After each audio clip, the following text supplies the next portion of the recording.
mindful breathing.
And beginning to turn with it.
And then reaching.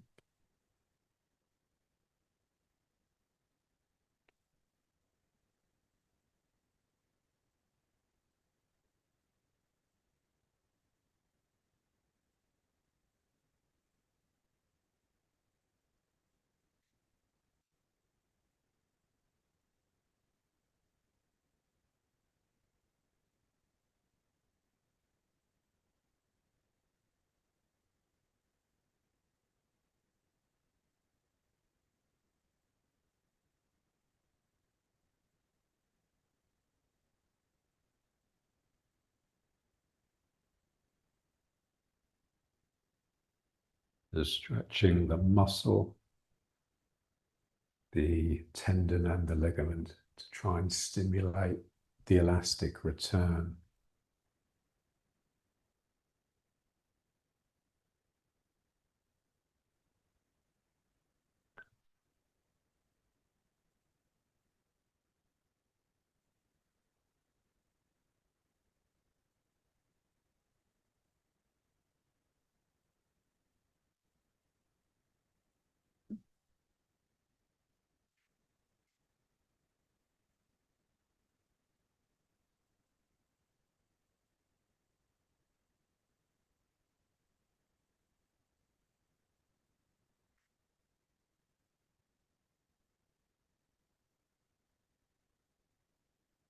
And up and down.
Okay, let's rub the hands. And we'll do the knees.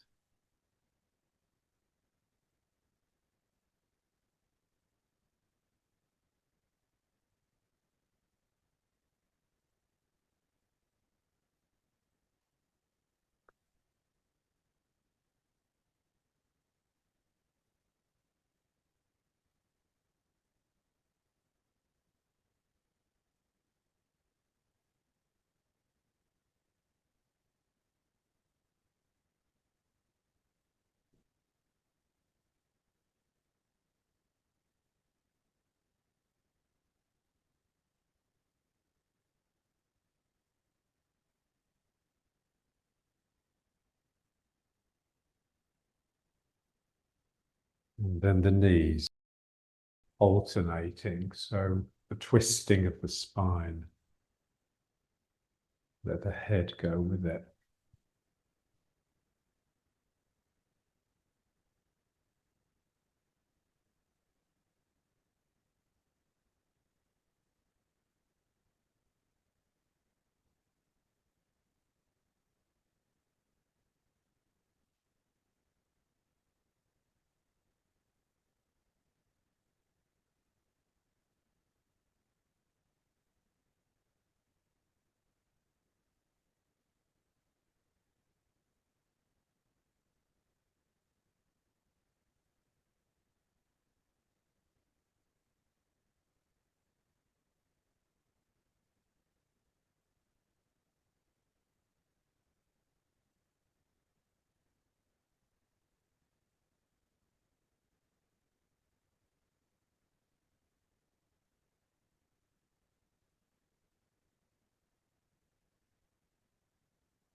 And then let's just try a couple of those strong twists. So the one where we hold the opposite knee. So first, the hand behind, and then opposite knee. And just use the breathing to get around. Every time you breathe out, you can pull yourself a fraction further. And let the head go further than the shoulders. So you're looking at a point on the wall behind you.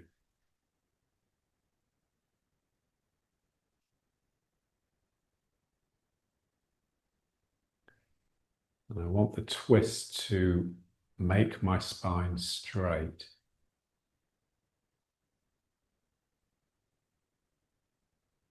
And vertical, erect.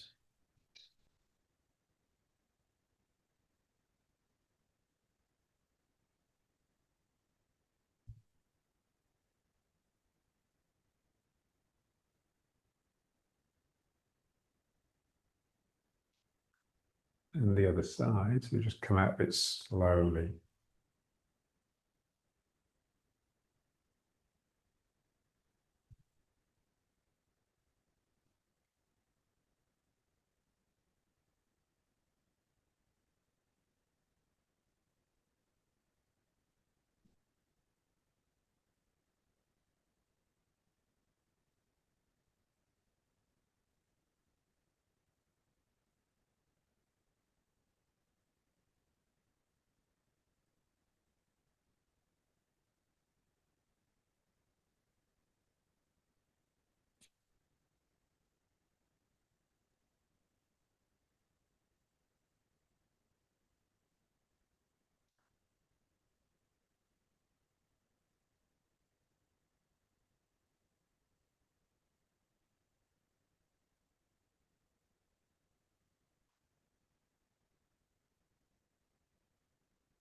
And then the other side again.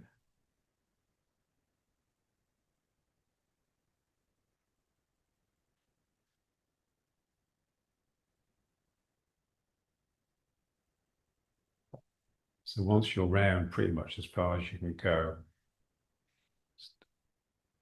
keep twisting, but turn the head the other way.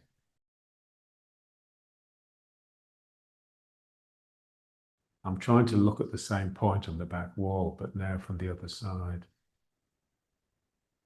My shoulders are still trying to twist one way and the head is twisting the other way.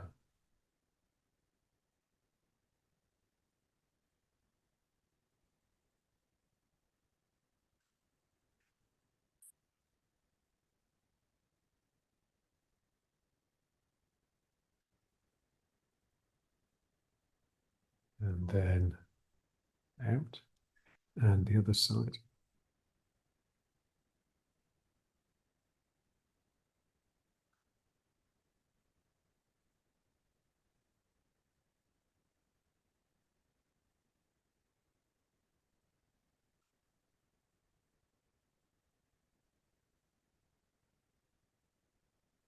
And then turning the head the other way, trying to keep the shoulders going one way, but the head going the other.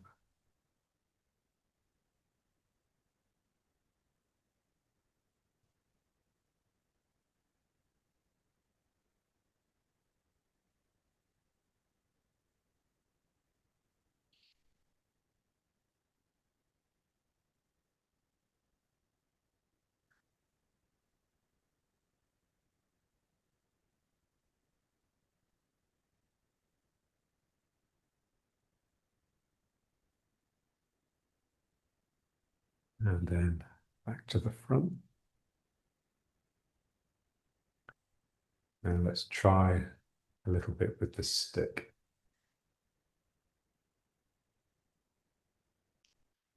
So first of all, that point on the spine. So you just keep the stick there or just roll the stick a little bit.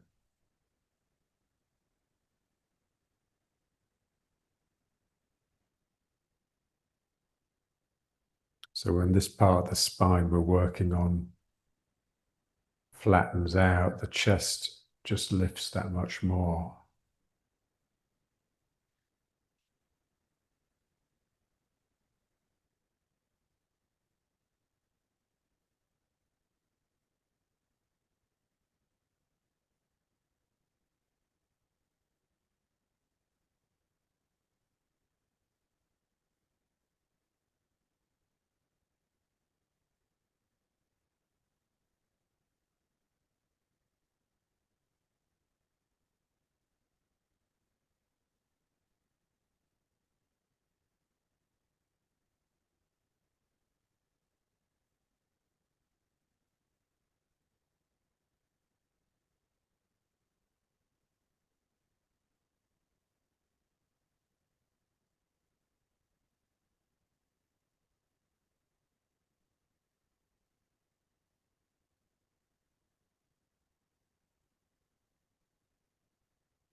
then bringing the stick up.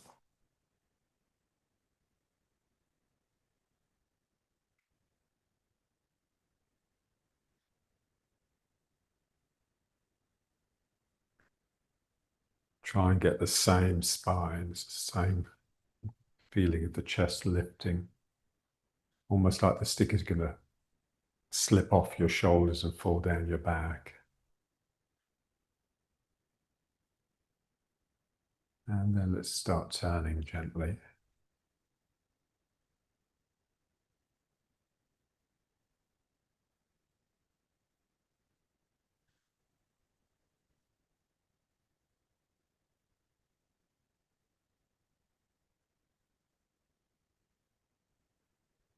Feel the turn in two parts. So starting at the front, my spirit extends to the left.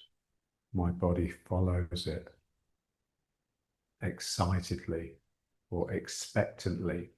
And then my spirit comes back to the middle.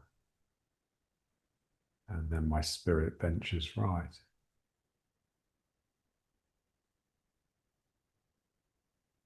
And then back to the front. So as it comes back to the front, there's almost a sense of deflation. So here, things like things are looking up. And then here it's back to base.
A few tipping over, tilting, bending the spine.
Good. Now just holding the stick right at their ends and just letting it come down the front burr slowly.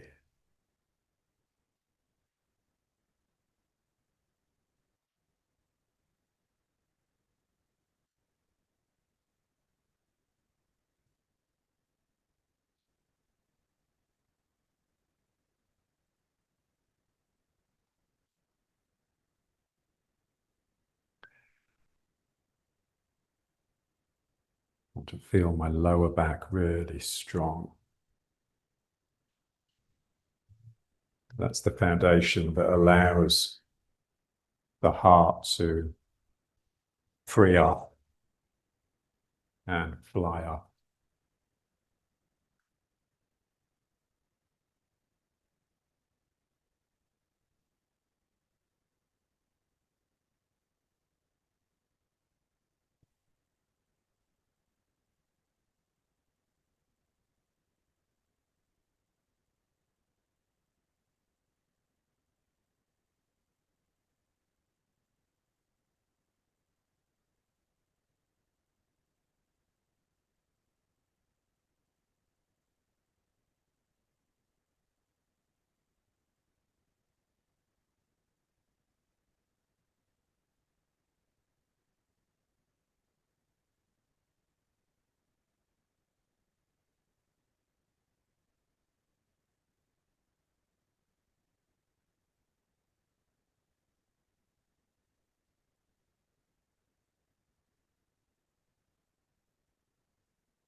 Right.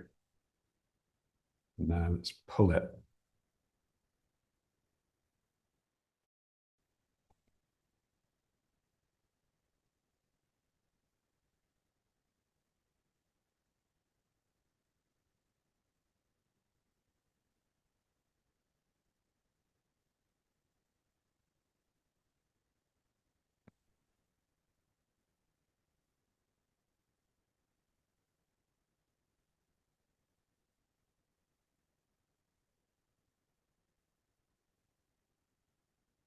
I apply a force, and then I keep my mind with it.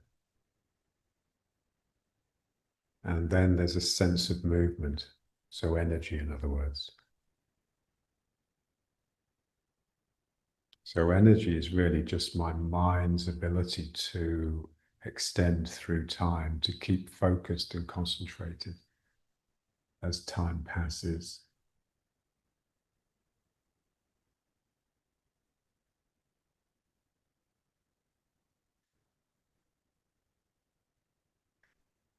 And then pushing the stick, the two hands towards each other. So a slight twisting action as well, like you're trying to wring out the stick, the way you'd wring out a towel.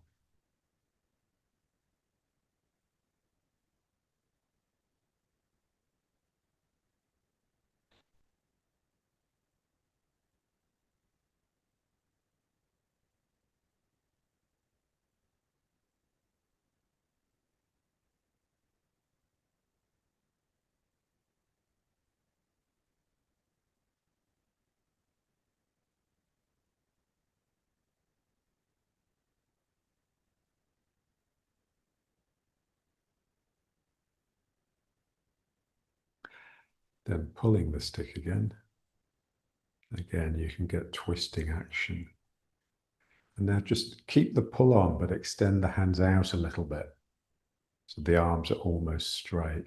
And then keeping the pressure, keeping the pull apart, start turning as well.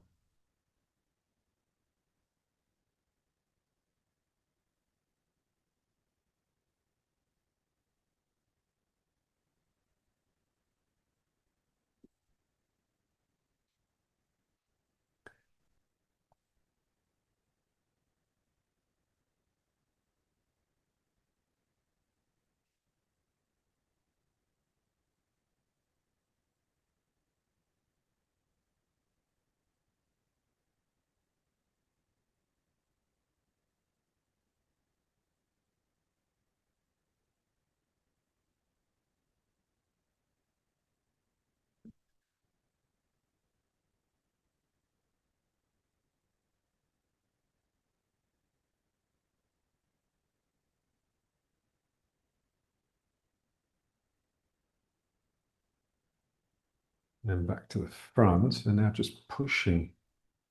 And again, twisting. We really want to develop and strengthen the muscles involved in twisting, in coiling.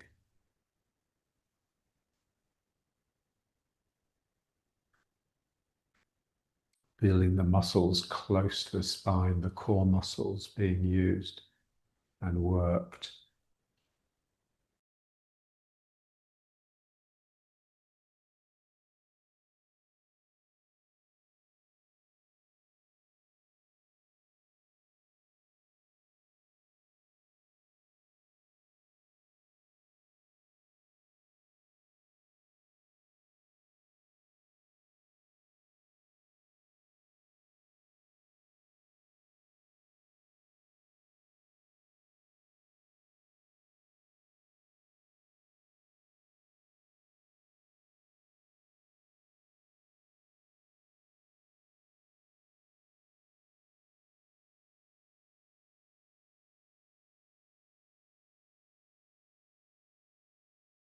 Good.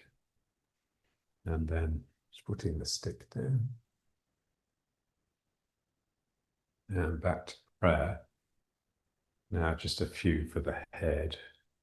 So the hands up and out. And one hand over and turning the head. So because of the twist of the arms, the shoulders are also turning a little bit, which is what we want. We want real sort of activity in the whole spine.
Bringing the arms in, and it becomes a figure of 8 exercise, still turning the head.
Good.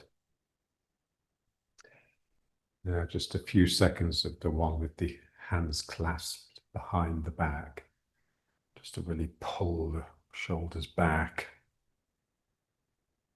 Feel that you're trying to pinch the shoulder blades together at the back and pull the clavicles away from the sternum.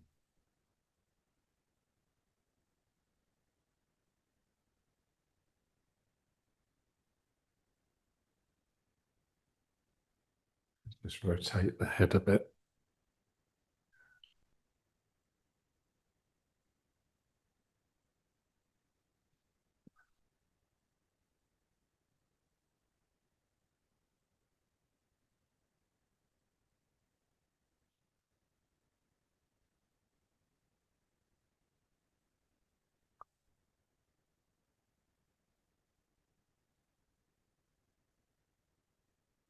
And the other way.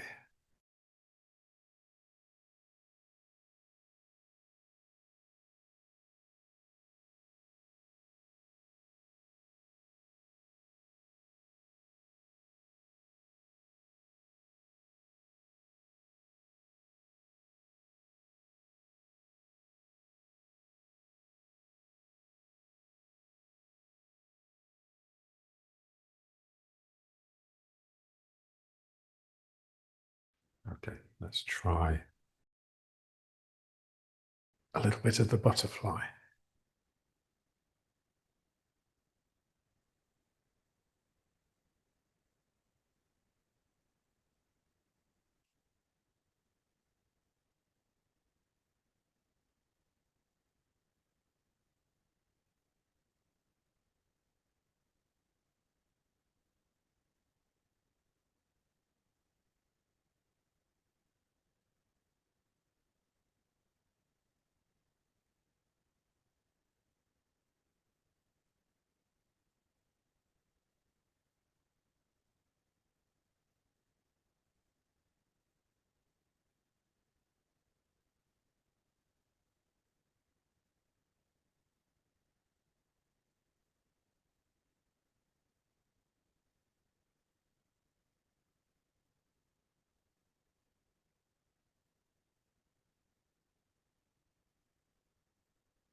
And then let's rub the hands whilst we're in the butterfly.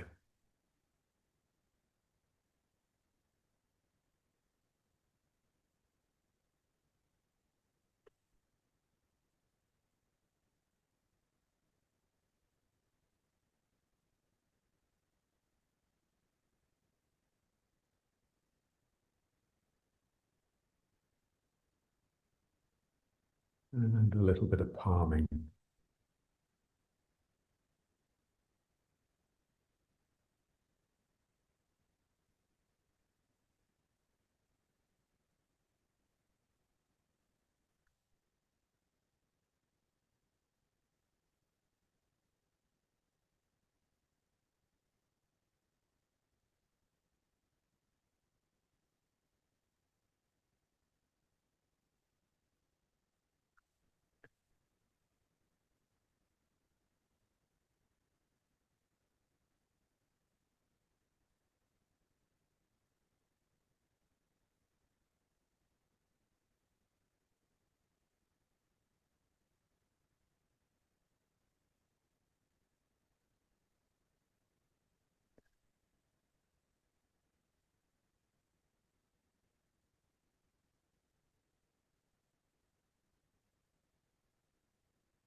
And then rub the hands a little bit again.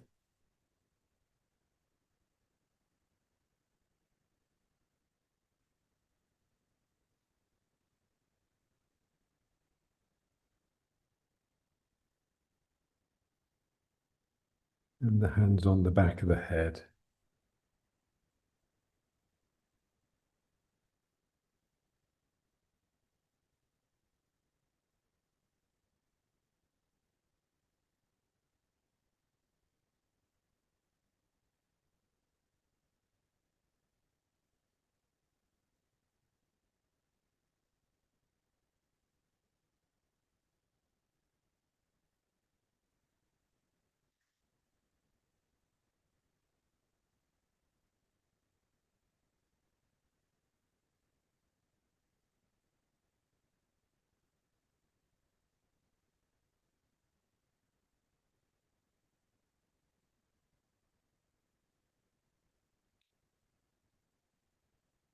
And now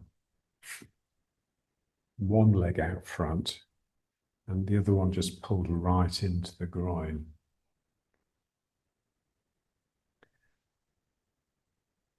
It's trying to let this knee drop down. And then you can just pull forwards towards the extended foot.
And then the other foot forwards.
Now let's just try a little bit of kneeling and the fetus.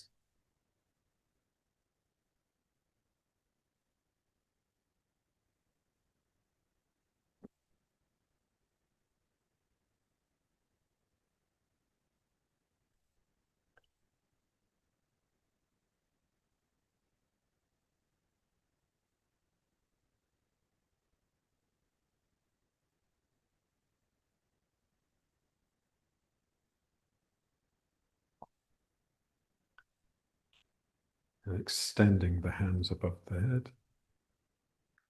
And then going down into the fetus, but sort of extending, stretching all the way down.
Then back up, separating the feet a little bit so you can sit on the floor between them.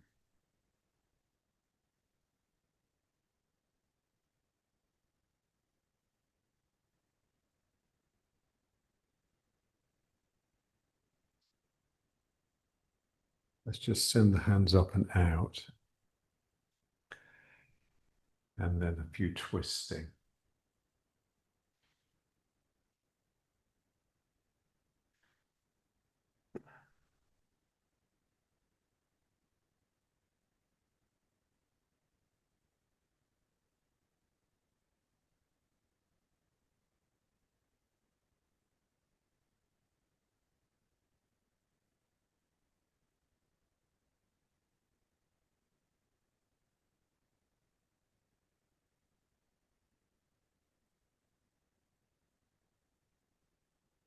And then just bring the hands down to the feet and forwards with the head.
And up. And now just lying back.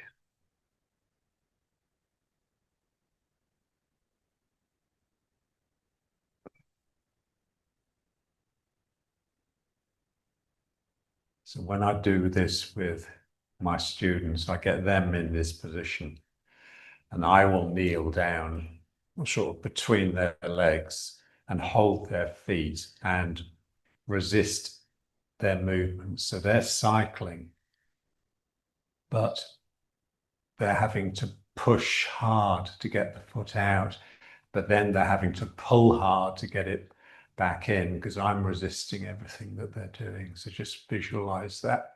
I really have to push, and now here it's the pulling in that's the important bit. It's the bending of the leg. Someone is trying to prevent that bend.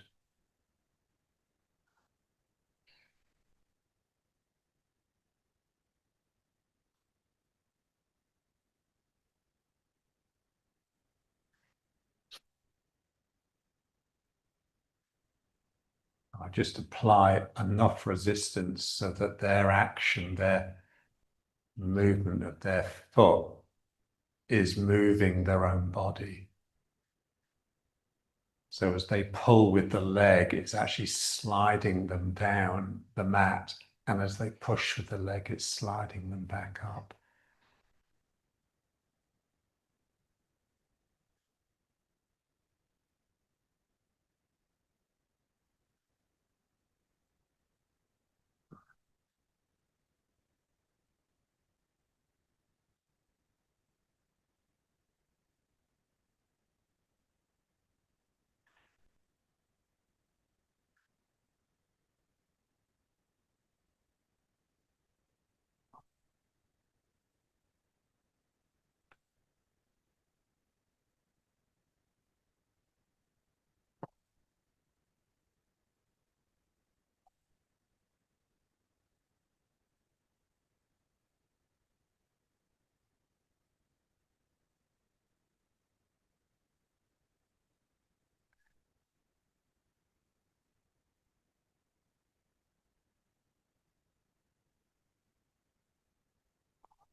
Okay, and then just pulling the knees gently up and out.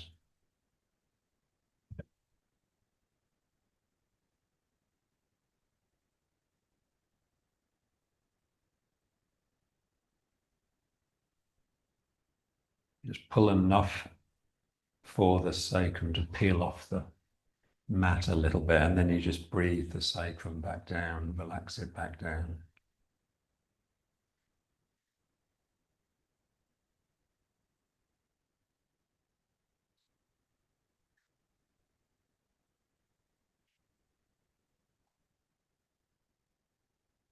Okay, and then just up into the squat.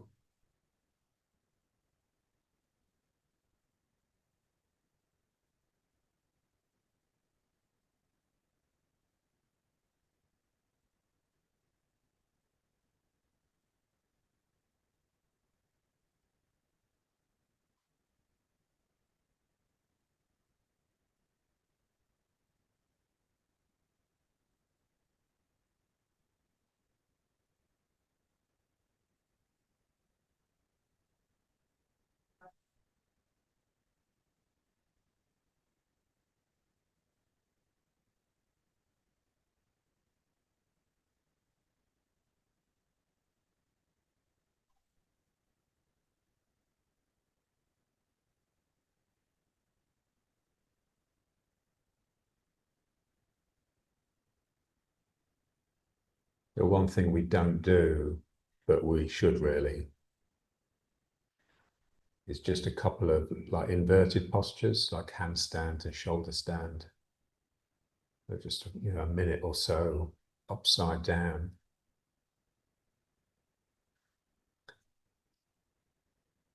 They say, if you can balance on your head, then balancing on your foot is a straightforward.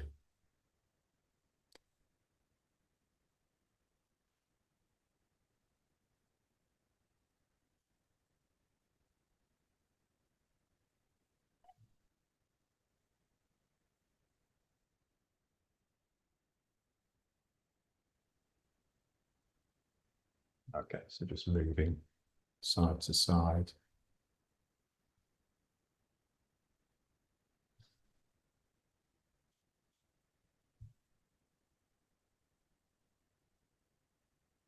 So full and empty. I want to be full enough here that I can lift the heel quite easily of this leg. Because it's that lift, that burst of lightness that starts the leg bending and pulling me into it.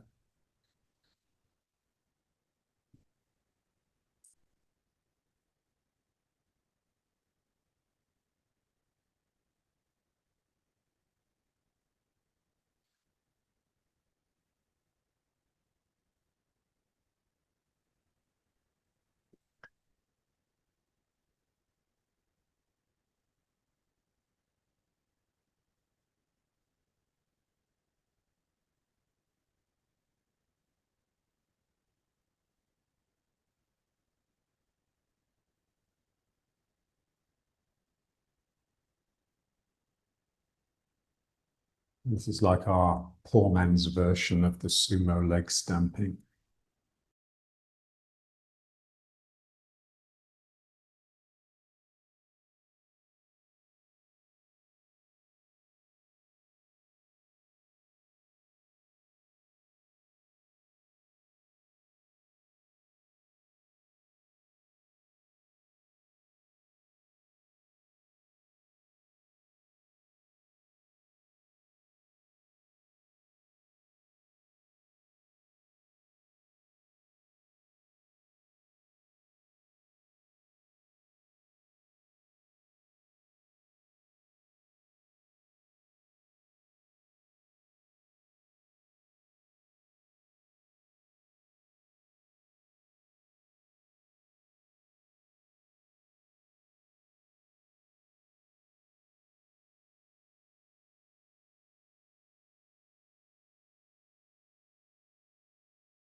I fill this leg and then this knee becomes active. Remember, the knee wants to escape. It wants to go out and it wants to come up.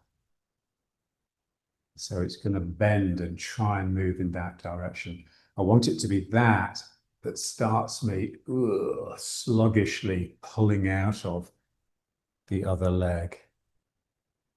Yeah, so I have to be able to just really free this leg up by completely filling this one. And then it's like suddenly, oh shit, I've got to pull this across now.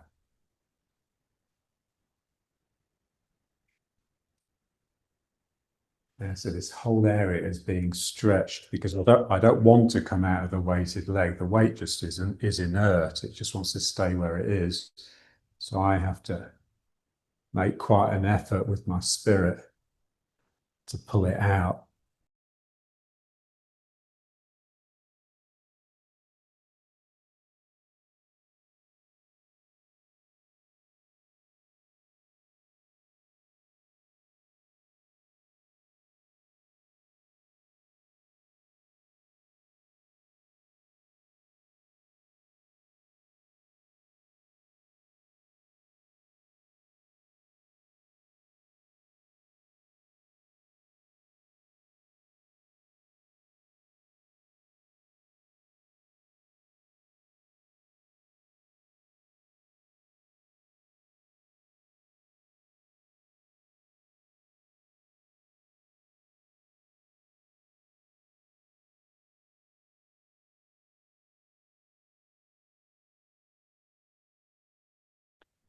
Let's bring it to riding horse.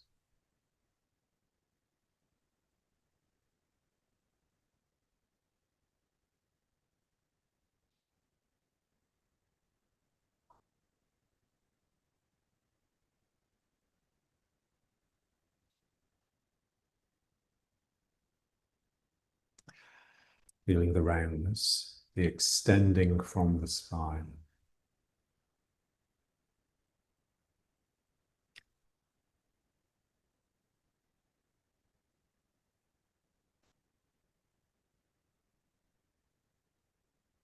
So when we're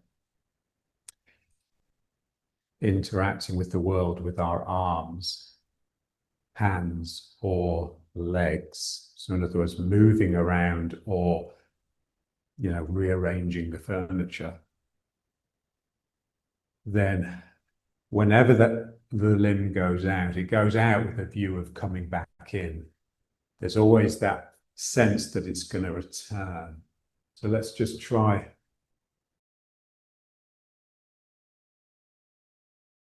reaching, but it's more like the two circles.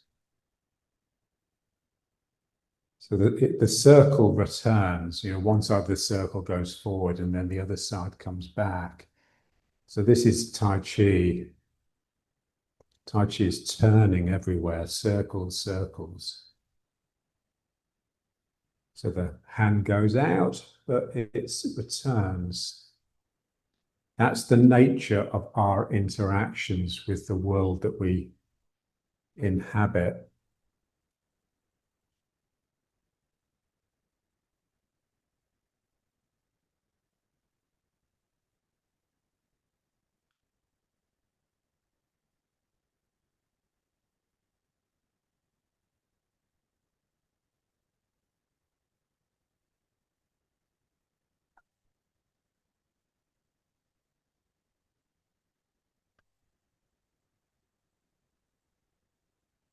So when I bring the world in with my hands, that's the same time that I'm coming into the leg. And then the other side can extend and reach out. I want to feel both sides.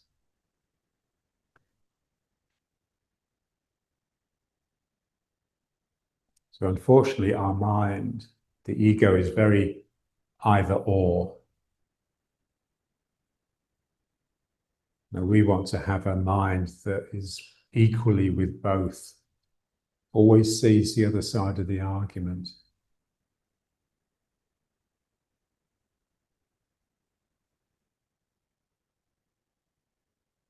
So the yin and the yang.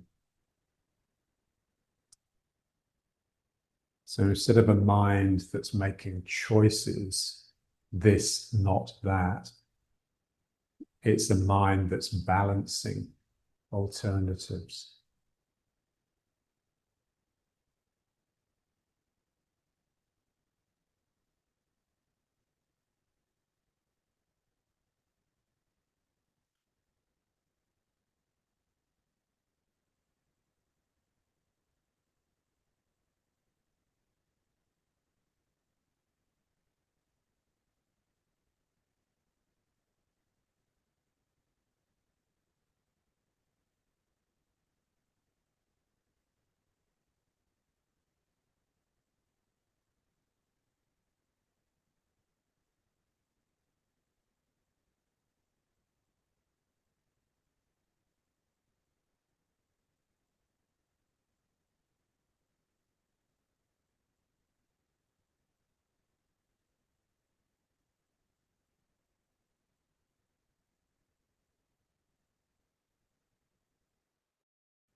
And then let's bring it to riding horse again.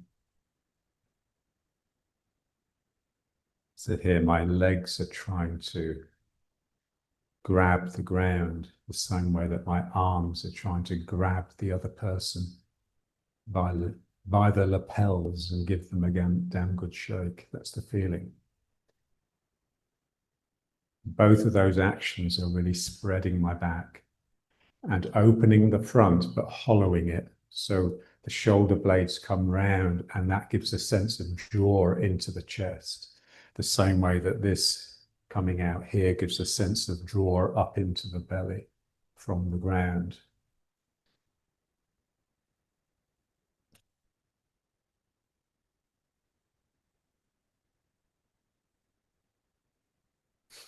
And just feel that posture. It's very much you're protecting like an underbelly. You're protecting a softness here, the groin, obviously, and all the way up into the heart and the throat. Almost like you've pulled the cape around yourself and just hiding within it.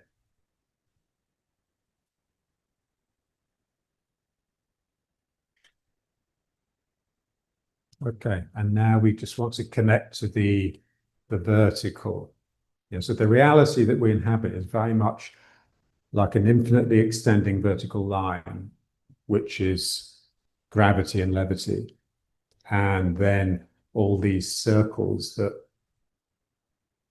surround it. So this plane, the horizontal plane, is interacted upon like this. And now we just want to feel the vertical. So for that, that's where I have to sort of just open my knees a little bit. And so the knees are opening to get this, but they're opening in order to close, in order to come round. Here, I'm just trying to get them rolling out, the two thighs rolling out in order to tighten around the sacrum, if you like. Everything else we do is trying to spread across here, which is tending to sort of bring us more on all fours. Now I want to roll out here. So my knees rolling out actually pushes this end of my leg, my hips, into the sacrum and pulls it down and forwards. And then just bring the mind to the sacrum and just feel gravity, feel it's pulled down. So I feel the force that's operating And I just keep my mind with it, and then it becomes an energy. Energy is movement, so it requires time. Yeah, movement is just change of location over time. So here I'm feeling the same thing. If I can keep my mind with the force of gravity that's operating upon my sacrum, then it becomes an energy. There's a sense that it's pulling down towards the ground, and it is, but I'm equally pushing up with my legs to balance that down, that downward drift. And then I want to feel this. So the earth is operating upon my sacrum, gravity. So one massive body operating upon another massive body, me, or my center of gravity. And then I want to feel this. So the spirit is weightless, so gravity doesn't work on it. But the heavens do. The heavens will pull and draw. Imagine that heavening ball, that earth. You know, it's holding onto itself. It's holding onto its atmosphere, because space is just wanting to pull it apart, to pull the atmosphere out and pull all the little rocks out and just get them all to disperse entropically. So we've got the gravity here, which is tending to compress and pull down. And we have the levity here, which is tending to expand and lift upwards. And we feel this as a brightening in the spirit, the mood becoming more cheerful.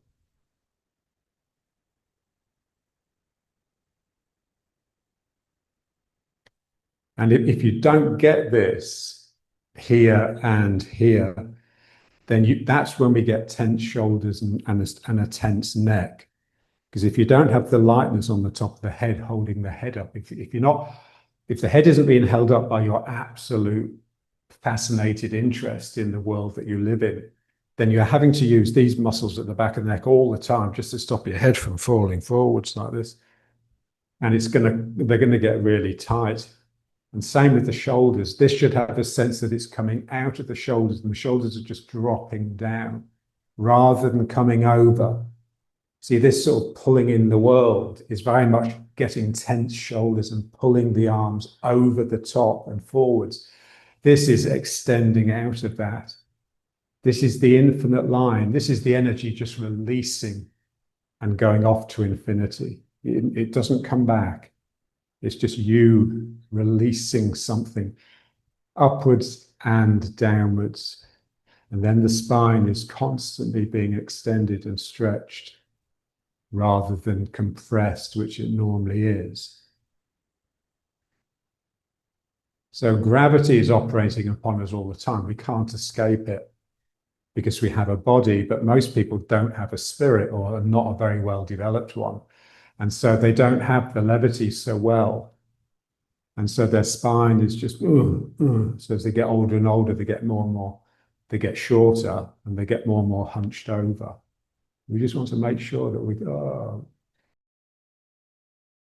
that for me is just prayer. Prayer is just the lifting of the heart. And we want to see that as a mood that we can induce rather than something that we do with the mind or with the body. If I can just somehow just brighten, just cheer up, then I feel this is there. It's a reality. But it's only a reality if you're awake to it.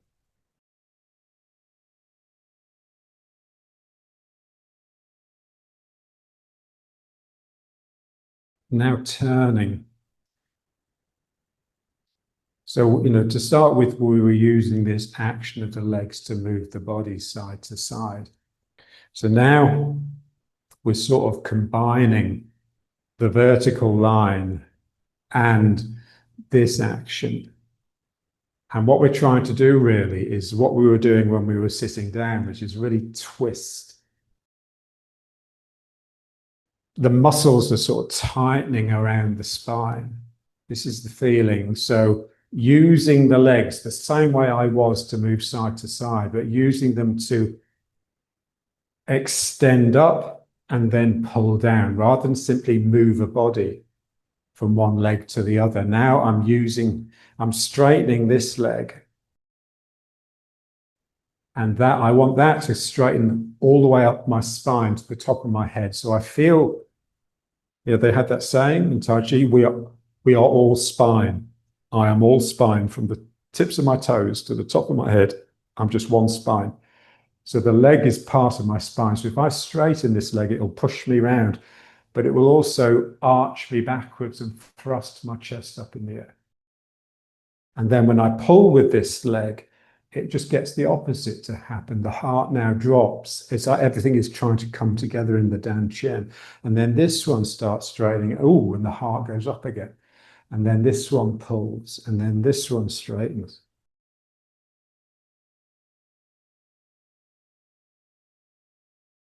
I'm using the legs strongly with a twisting action, with a torque, and that is exercising the heart. It's getting the heart going up and down.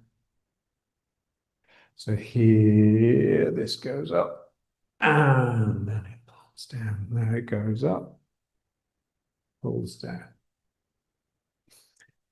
This is the action that people don't like. They're very reluctant to lift their heart.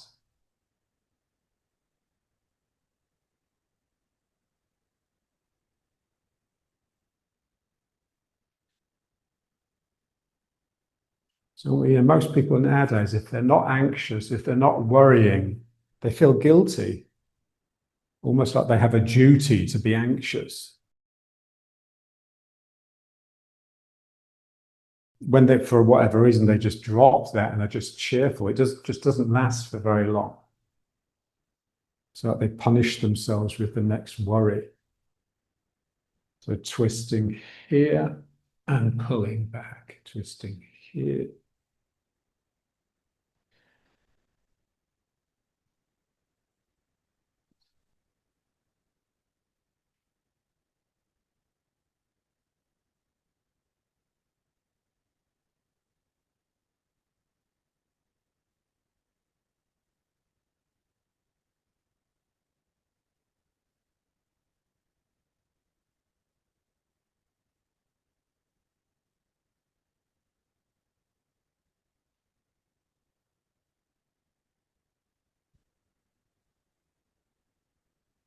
So I'm using the muscles quite strongly. I'm really working hard.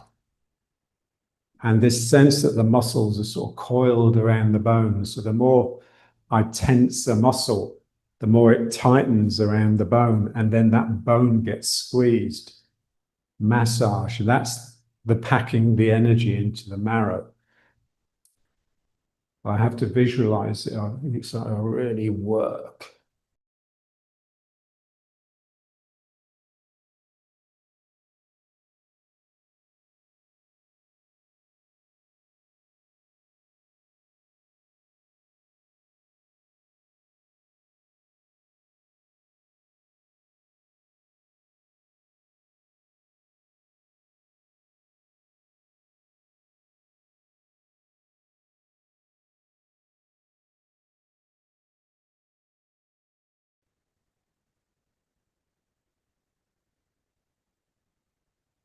It's like your own musculature has you in a bear hug. It's an embrace again, but it's squeezing the life out of you.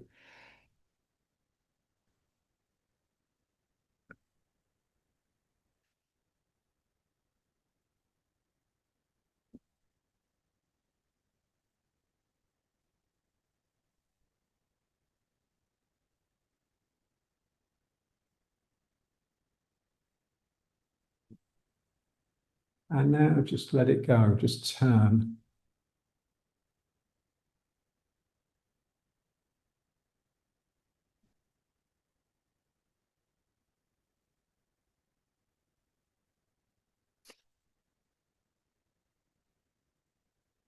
So that hard work, real twisting and tightening, it's still there, but it's sort of hidden. It's at the core.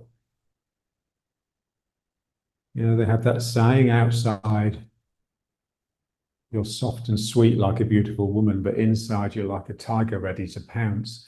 So the inside and the outside are opposites.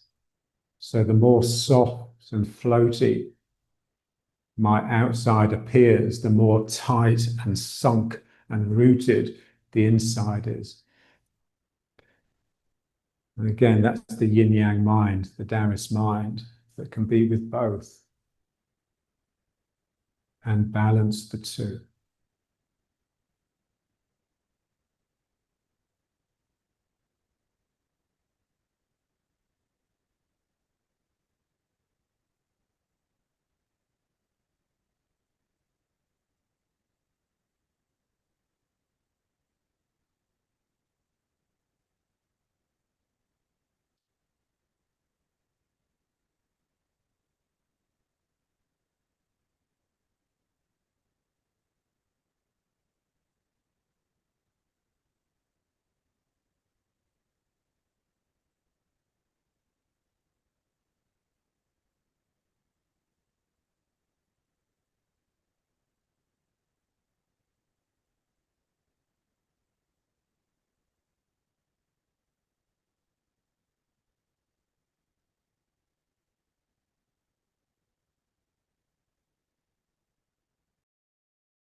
Now let's bring it to riding horse again. So first, me connecting to the world, opening here to grab the ground, opening at the back to grab whatever it is I'm holding.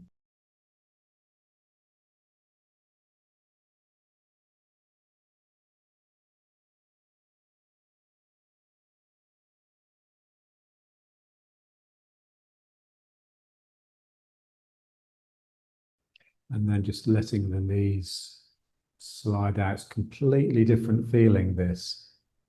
It does very much feel like you're just pulling the sacrum forwards a little bit to slot into this perfect vertical, particularly so that we can get levity operating upon these points, the heart, thymus, and the top of the head especially.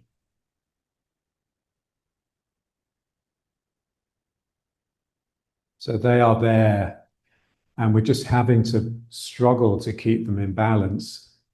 And it's difficult because they're opposites almost.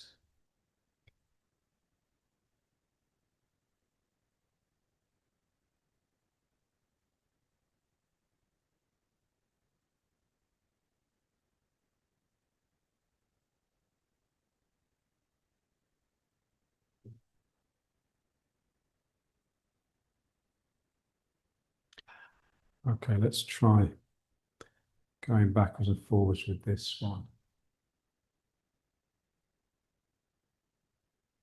Feeling the pull forwards. Remember, it's the knee escaping. The knee wants to move out and it wants to pull upwards. The movement out will tend to pull me towards it. The movement upwards, or the feeling of moving upwards or flying upwards, will actually pull this hip down. That's the important bit, and that's the difficult bit as well.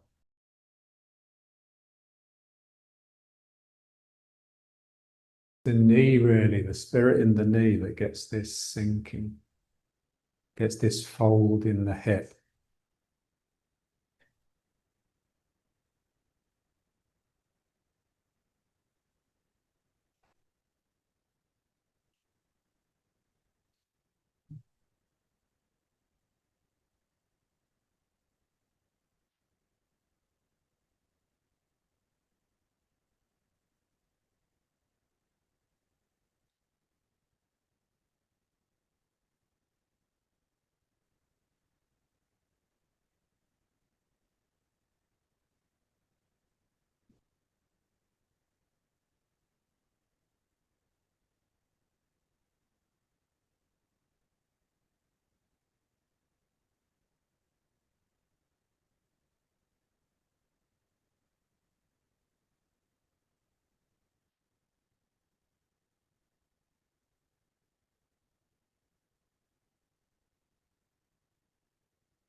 And the other foot forwards.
Okay, let's just try this one.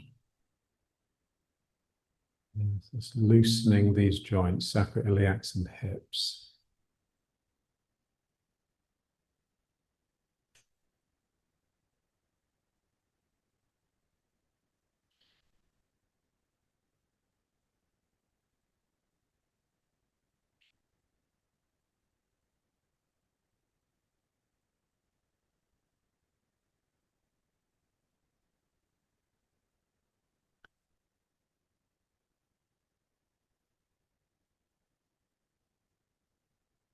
So the feeling, remember the leg includes the hip. So the two legs come up and produce this sort of container for the sacrum. And so I'm working the legs to sort of move this around a little bit. I want the feeling that my craniosacral system, so my skull, my spine ending in my sacrum, is almost like it's independent. It's sort of just floating in this cup, surrounded by fluid.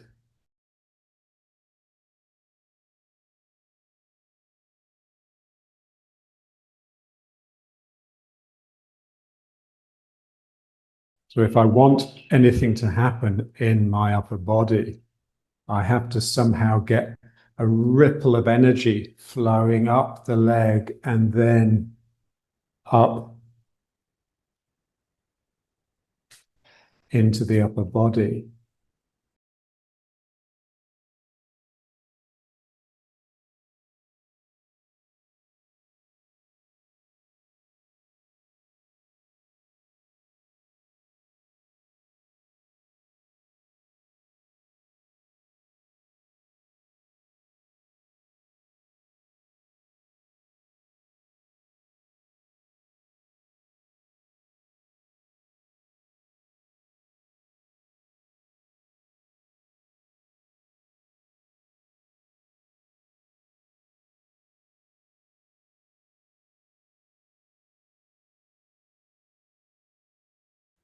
And then let's just go into the little slow jog.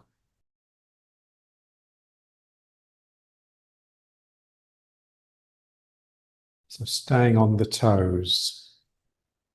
It's very much that little toe ball of the foot, because we very much want to be in the outside edges so that these pockets here in the groin can stay open.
And then back to riding horse.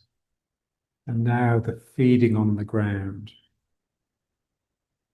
opening the legs in order to gather the ground up.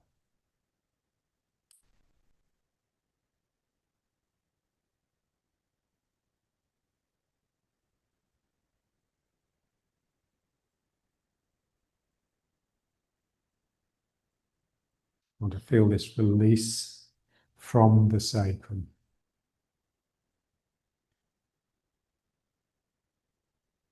The hips release away from the sacrum, and then that movement flows down the legs into the feet, which try and connect onto the ground and gather the ground up. So this is opening, but the feet are sort of pulling together.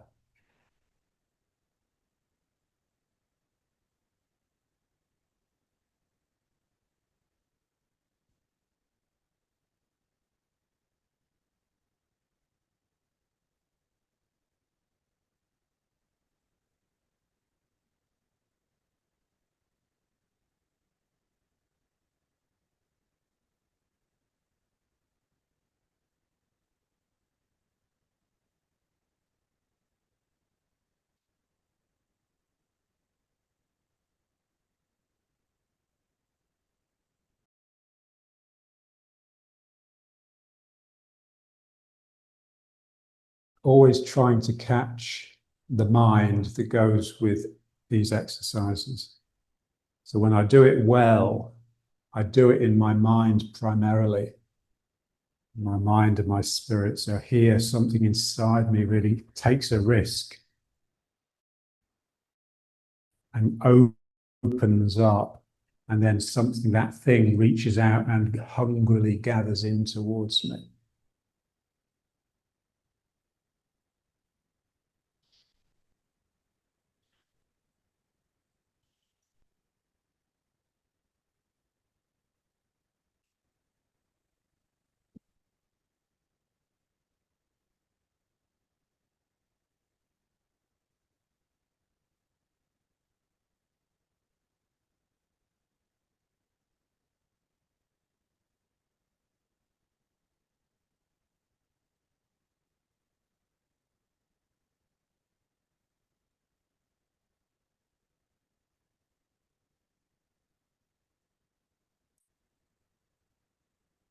And then back up again.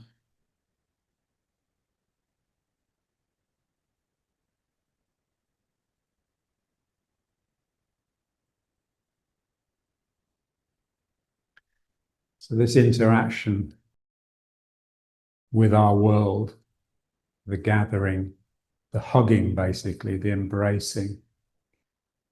That's the yielding. That's the sort of yielding mind. And then the gravity and the levity, the energy extending infinitely, that's the attack, if you like. So there's a moment of that at the end of every posture.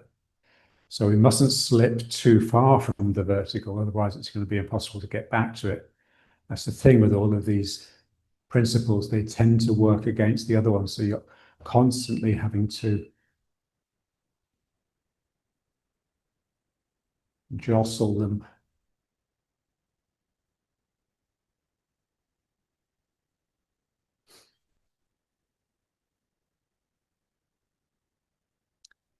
And now let's try that, the sumo leg stamping, the one where we sort of tilt over and bring the foot up, but more like they do it in sumo. So I'm going to drag the foot along the ground, lift it up as high as I can, and then really reach out with it and stamp on the ground.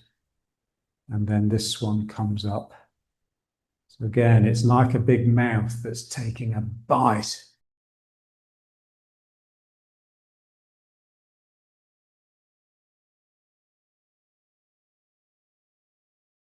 I can't do it too much because I've got neighbours beneath me. I'll wake up the dogs and they'll start barking. So this sense that I can pull the foot right up and then reach out with it and bang.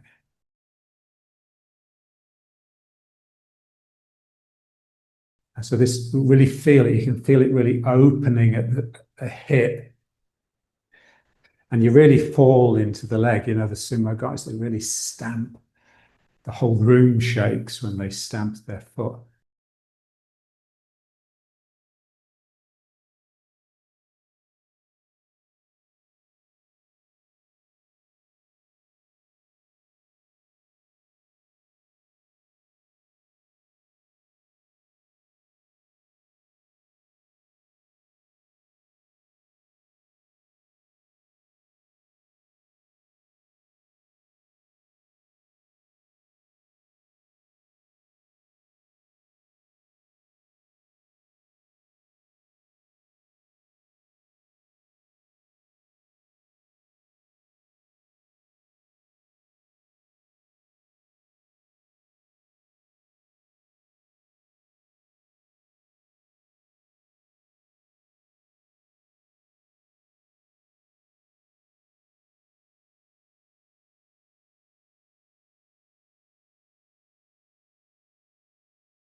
Now let's just squat. This should be easy now. Now we've really opened the hips and the sacroiliacs.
And just bringing a bit of weight onto the hands just to feel the arms becoming an arch. So I need my knees constraining my elbows, otherwise my elbows would just buckle outwards.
Okay.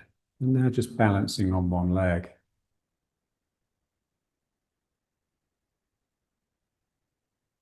It's a bit difficult after we've just been crouching down.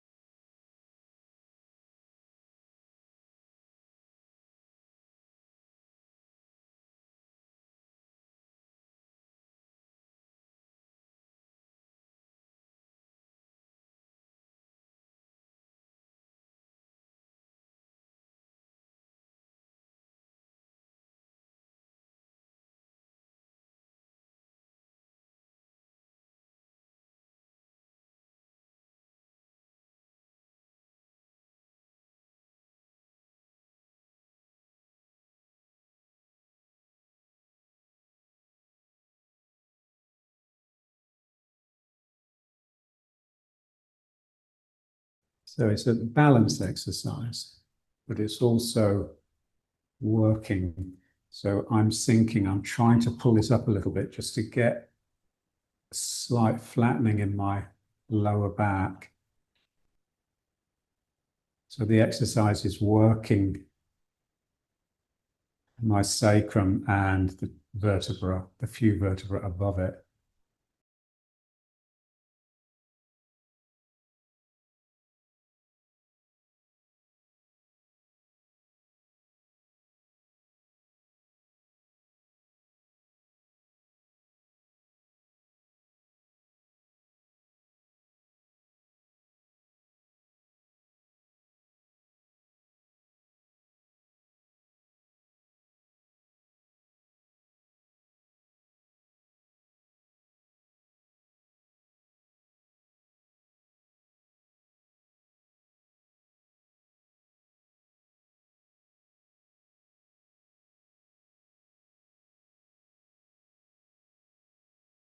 they're saying now that the amount of time you can stay on one leg is as good an indicator of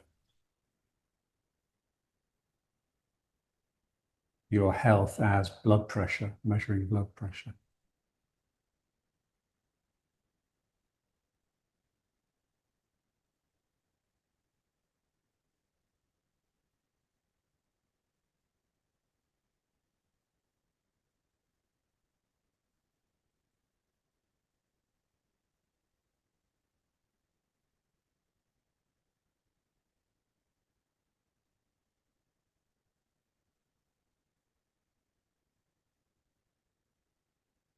So part of me is relaxing. I'm trying to relax these joints, hips and sacroiliacs.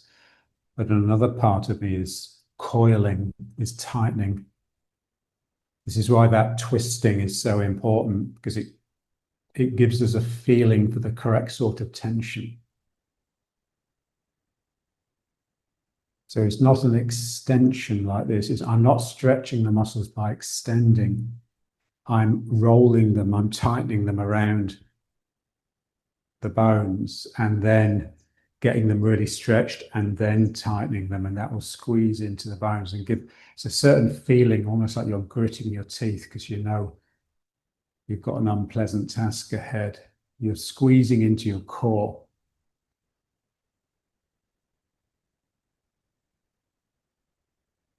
And then the more we do that, the more that mind, that sort of ruthless mind gathers here, the more I can open up to the guardian, to this big expanse of energy behind me. So there's always two sides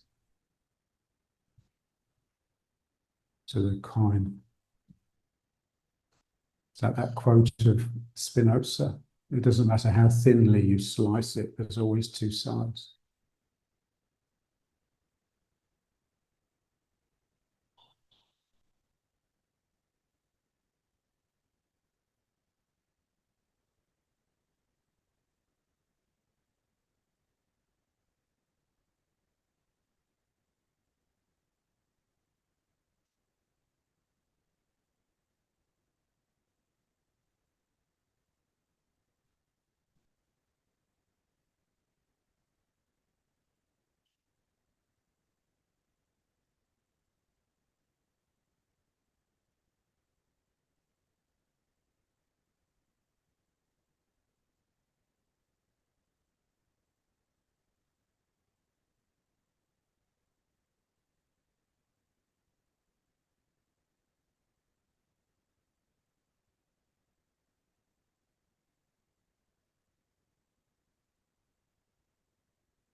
Okay, so let's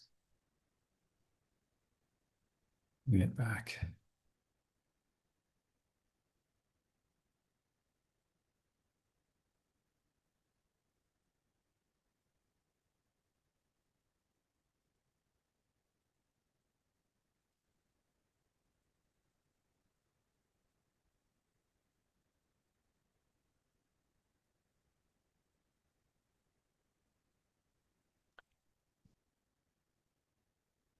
So these two modes, the sort of the gathering and then the looking to infinity, the gravity and the levity. It is very much like hunting and gathering. You think of they know now that they used to think that it was the women that did all the hard work, of course, all the women that did all the gathering, and the men were sort of lounging around, and every couple of days they'd go out on a hunt and they'd have a laugh with each other. But now they know it's pretty much divided. Everyone did everything. They imagine just walking around, gathering herbs from the ground, just what immense legs you would have and such a strong back. Imagine, you go out on the hunt. So, you have to peak above the savanna, above the grass, but not too much, otherwise you'll be seen. So you're just peeking your eyes above, your nostrils flare, and you suddenly become sensitive to the smells. So the spirit just sensitizes every sense. That's the feeling of gravity and levity, of this pulling forward and just slotting down, then whoa, this can suddenly just leap free.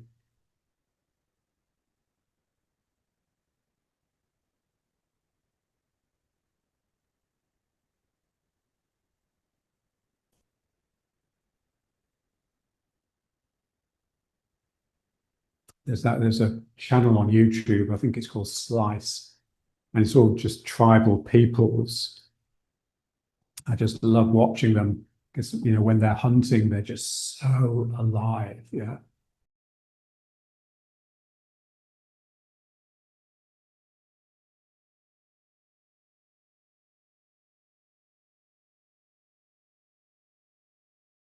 They're never alone. They're always with the rest of the tribe, who either a group of them goes off. They never go off on their own. And so there's never the chance to talk to themselves, because that, we only really talk to ourselves when we're on our own, hopefully. And so language hasn't become the virus that it is for us, this sort of thing that's just reproducing and reproducing and just eating up our energy.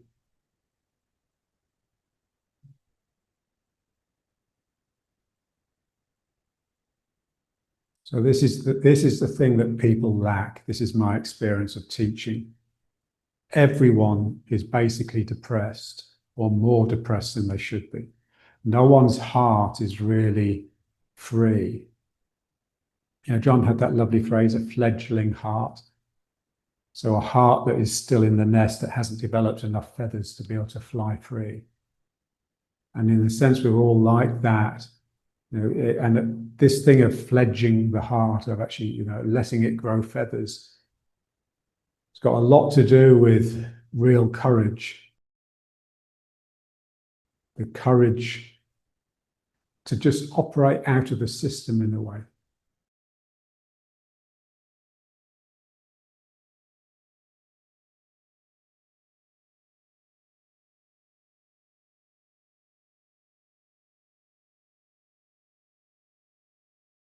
So if I have a student, let's say they're sitting down, this normally is, they're sitting down facing forwards, and I just sort of ostensibly massage their shoulders, but really what I'm trying to do is push my thumbs into their spine, just a bit down from their neck, and do this.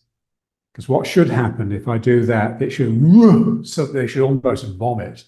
The thrust upwards is so intense, and their eyes almost pop out their head. The only people I can get that to work on is children, teenagers. Once you're an adult and you've got responsibilities and all this shit, it's like your world has just become set and there's no movement. It is just rearranging the furniture. All the movements you're making is just moving this from here to here, this from here to here. There's no creativity.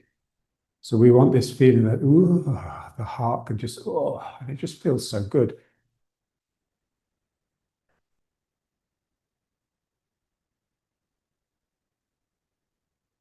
Okay, so let's just bring the feet up. I'm touching the big toes, just getting a splay in the heels, separating here.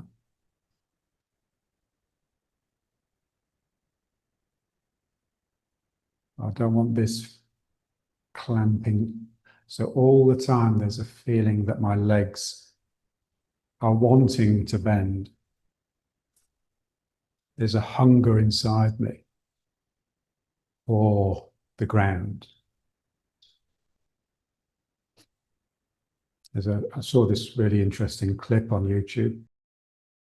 I think it's 6 exercises that Japanese old people do because they have the highest incidence of centenarians in Japan, the highest number of people over 100 per capita.